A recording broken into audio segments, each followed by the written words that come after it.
अकेले हैं। जिंदगी की राह में रंजो गम के मेले हैं।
जिंदगी की राहों में रंजो गम के मेले हैं।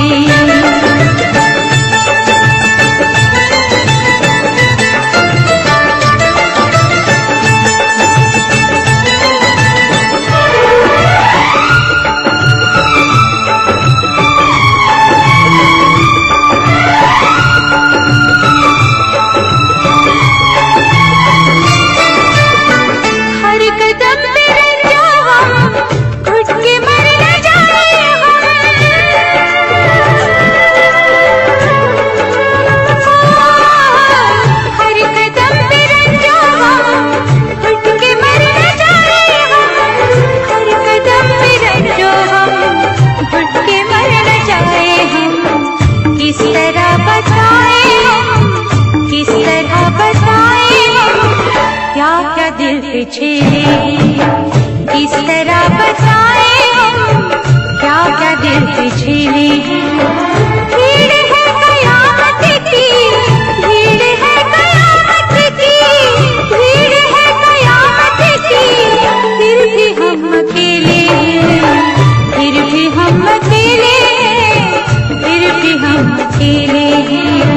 जिंदगी की राहों में रंजो गम के मेले हैं।